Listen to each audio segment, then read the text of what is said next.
Spain's Prime Minister Pedro Sanchez has announced a relief package worth 10.6 billion euros to help the survivors of the flash floods that have killed more than 200 people there. In Valencia, there has been a growing outpouring of solidarity to help those affected by the disaster. Thousands have volunteered to help cleaning up after the devastation and provide the affected people with food, water and other essentials.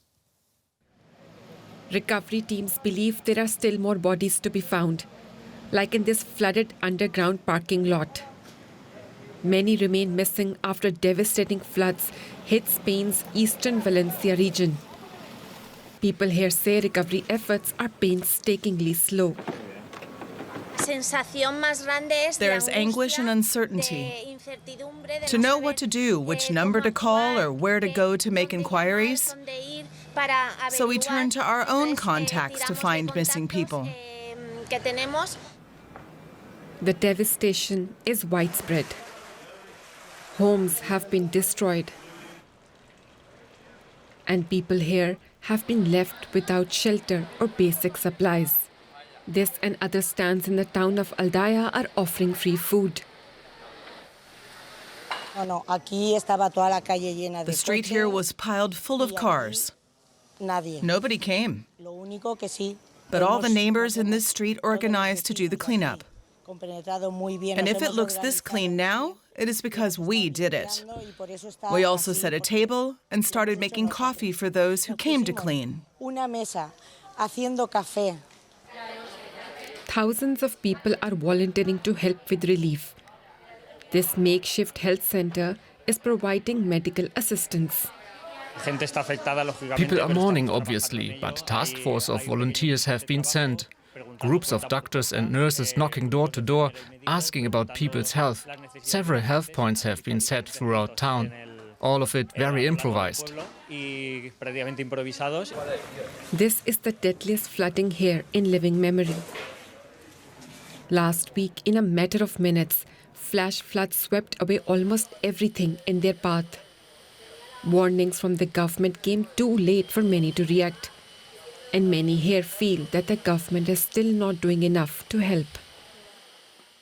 Now let's get more on that from DW correspondent Jan-Philipp Scholz, who was just in the Valencia and joins us now from Seville. Jan-Philipp, the government says it is earmarking 10 billion euros to help the victims of the flooding. Do we know how that will be spent? Yes, Spanish Prime Minister Sanchez has already given some details about what will happen with this money. First of all, a lot of it will be for private businesses and households that have been very seriously affected in the disaster area. But the government is also planning a series of tax reliefs and emergency expenses paid by local governments will be fully compensated. And last but not least, there will be concrete payments for furniture, for fixing houses and so on. So a series of measures, and the government says it actually resembles in many parts the measures taken after the COVID pandemic. Now, over the weekend, we've seen the King of Spain visiting the area, being attacked with mud, really. Who are people holding responsible for this disaster? There is an incredible amount of anger towards the political elite in general. The Spanish laws are actually quite clear regarding the responsibilities.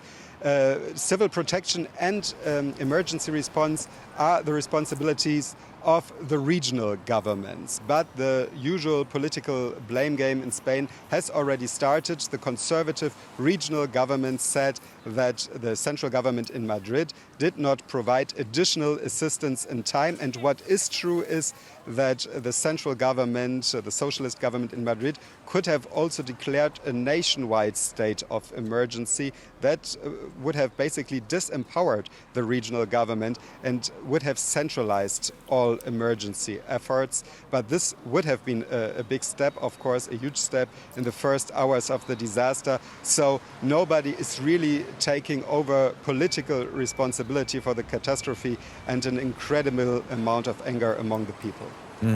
Now, is the worst over? What's the weather forecast now? Well, authorities say there is still danger ahead. Weather forecasts say there will be heavy rainfalls in the coming days, especially in the east of the country. Some regions remain, the alert system remains activated, especially in the area around Barcelona and the northeast of the country in general, where many flights have been cancelled in the past 24 hours and also streets had to be blocked. DW correspondent Jan-Philipp Scholz there reporting from Seville in Spain. Thank you very much, Jan-Philipp.